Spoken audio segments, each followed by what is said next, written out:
Shahryar. Headlines आप मुलाहिजा कर चुके हैं। बुलेटिन का बाकायदा आगाज करेंगे। आज के होने वाले अहम इजलास की बात करेंगे। मखसूस नशिस्तों से मुतालिक सुप्रीम कोर्ट की वजाहत पर अमल दरामद मुमकिन है या नहीं, ये सवालात उठे हैं। इलेक्शन कमीशन का 5वां इजलास इस हवाले से जारी है। इससे पहले अपने नाज़रीन को याद दिलाएं कि 4 इजलास बेनतीजा खत्म हो चुके हैं। जराये के मुताबिक इलेक्शन कमीशन सुप्रीम कोर्ट के फैसले पर फौरी अमल दरामद नहीं कर सकता। कानूनी टीम की राय है कि सुप्रीम कोर्ट के फैसले पर अमल दरामद से पेचीदगियां पैदा होंगी। इस मुतालिक मजीद क्या तफसीलात हैं, फाहद चौधरी से जानते हैं। फाहद, आगाह कीजिएगा। जी देखिए, मखसूस नशिस्तों से मुतालिक आज इलेक्शन कमीशन का 5वां इजलास हो रहा है और यह इजलास इस वक्त जारी है। चीफ इलेक्शन कमिश्नर सदारत कर रहे हैं।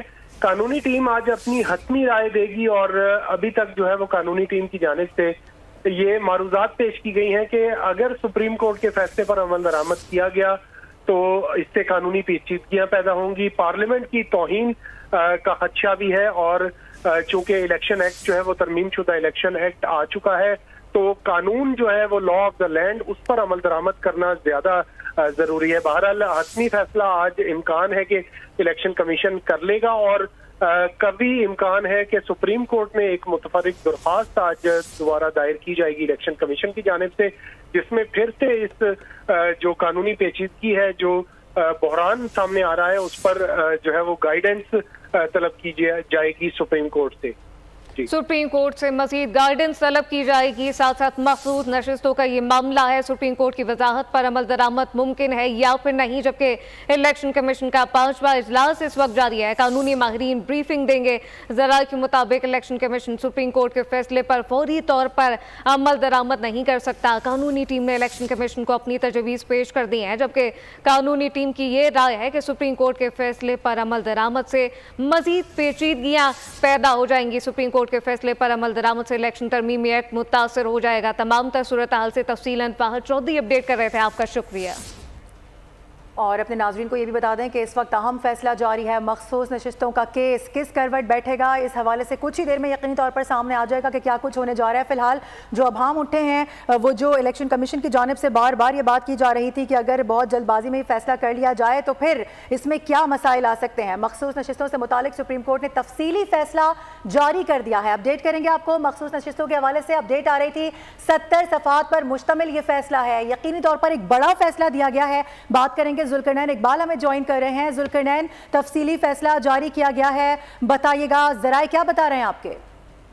देखिए, 70 सफ़हात पर मुश्तमिल मारूफ ये फैसला है जो सुप्रीम कोर्ट की जानिब से जारी कर दिया गया है। जस्टिस मंसूर अली शाह की जानिब से ये फैसला तहरीर किया गया और तमाम जो फैसला देने वाले 8 जजेस हैं उनके इस पर दस्तखत मौजूद हैं। फैसले की जो इब्तिदा की गई है वो इन्हीं अल्फाज के साथ की गई है कि जो जमहूरी आइन है उसकी बुनियाद अवाम के विल, अवाम की मर्जी शामिल होती है और जमहूरियत की बुनियाद साफ और शफाफ इंतखाबात के ऊपर ही खड़ी है। और फैसले में यह भी कहा गया है कि जो अवाम का हक रायदही है, जो अवाम का वोट है, वो ही बेसिकली सारे डेमोक्रेटिक प्रोसेस की लाइफ लाइन है, यानी कि उनकी जमहूरी अमल की रगों में खून की तरह जो है वो दौड़ रहे हैं, वो सिर्फ अवाम का वोट का हक है। तो जो इसके साथ ही साथ आइन की जो दीगर हवाला जाते हैं वो भी दिए गए हैं और शफाफ इंतखाबात के हवाले से अदालत का क्या किरदार होना चाहिए, इलेक्शन कमीशन का क्या किरदार होना चाहिए, इन तमाम नुकात के ऊपर तफसीली रोशनी है वो डाली गई है। फैसले के अंदर पाकिस्तान तहरीक इंसाफ की जानिब से जो जमा करवाई गई थी फरीक बनने की दरख्वास्त, उसका भी हवाला दिया गया है और 70 सफ़हात पर मुश्तमिल ये फैसला है जिसको सुप्रीम कोर्ट ऑफ पाकिस्तान ने जारी कर दिया है। अभी जैसे जैसे हम इसको पढ़ के इससे मजीद जो नुकात हैं वो सामने आते जाएंगे, उससे भी अपने नाज़रीन को आगाह करते जाएंगे। जुल्करनैन, मैं आपसे जानना चाहूंगी, एक जानिब सुप्रीम कोर्ट के हवाले से ये फैसला सामने आया, सुप्रीम कोर्ट ने जो 70 सफ़हात पर मुश्तमिल फैसला दिया है जो कि बताया जा रहा था कि इसी हफ्ते प्रिडिक्ट किया जा रहा था। एक जानिब वो इजलास इस वक्त जारी है जो कि इलेक्शन कमीशन का इजलास है, जो इससे पहले 4 हुए हैं वो बेनतीजा खत्म हुए हैं। इन दोनों में क्या कॉन्ट्रडिक्शन हो सकता है और इसके साथ साथ इन दोनों का अगर मवाजना किया जाए तो इसमें क्या चेंजेस हैं? देखिए, तफसीली फैसला क्योंकि अभी आया, अभी इसका हम जायजा ले रहे हैं, लेकिन एक चीज तो तय है कि सुप्रीम कोर्ट ऑफ पाकिस्तान का जो फैसला है आर्टिकल 189 और आर्टिकल 190 के तहत तमाम जो इदारे हैं वो रियासती इदारे उसके ऊपर अमल दरामद के पाबंद होते हैं। अब इस हवाले से इलेक्शन कमीशन अपनी कानूनी राय जरूर ले रहा है, अपनी लीगल टीम से क्या जो कानून है वो प्रिवेल करेगा या सुप्रीम कोर्ट का फैसला प्रिवेल करेगा। लेकिन अलबत्ता एक काम इससे जरूर होगा क्योंकि अब तफसीली फैसला आ चुका है तो इबाम जो थे इलेक्शन कमीशन के वो भी इसमें दूर हो जाएंगे, पीटीआई के भी इबाम दूर हो जाएंगे और सबसे बढ़कर जो नजरसानी दरखास्तें दायर की गई हैं पाकिस्तान मुस्लिम लीग नून की जानिब से। इसी तरीके से जो नजरसानी दरखास्तें इलेक्शन कमीशन की जानिब से दायर की गई हैं इस फैसले के खिलाफ, वो लगने की अब राह हमवार हो जाएगी, क्योंकि पहले भी यही फैसला किया गया था कमेटी की जानिब से कि जब तक फैसला नहीं आ जाता उस वक्त तक, क्योंकि वजूहात असल होती हैं कि किस वजह से अदालत इस नतीजे पर पहुंची है, उनके ऊपर फिर रिव्यू दायर किया जाता है। अब क्योंकि ये वजूहात सामने आ गई हैं, अब अमेंडेड रिव्यू पिटीशन आएंगी, उनमें इजाफा किया जाएगा ग्राउंड को देखते हुए।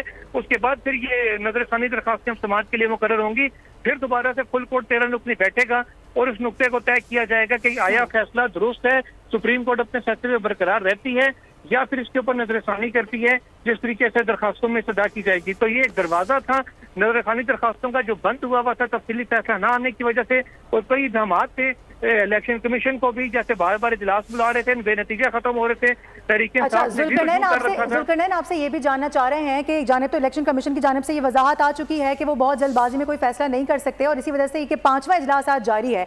ये जो फैसला 70 सफात पर जारी किया गया है, इसमें ऐसे कोई पॉइंट्स सामने आए हैं जिससे ये तमाम तरह सूरत हाल वाज़ेह हो सके?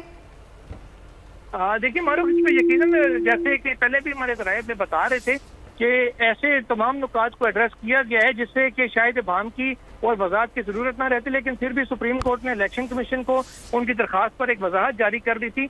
और अब क्योंकि तफसीली फैसला आ गया तो अब कोई ऐसी मेरा नहीं ख्याल कि वजह इसके अंदर ऐसी छोड़ी होगी अदालत ने जिससे कि इलेक्शन कमीशन को मजीद कोई भाम रहेगा।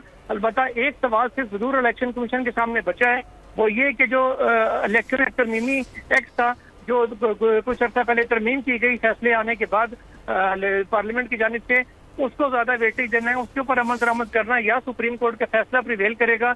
इस नुक्ते के ऊपर कानूनी टीम इलेक्शन कमीशन की मुशावरत अपनी कर रही है।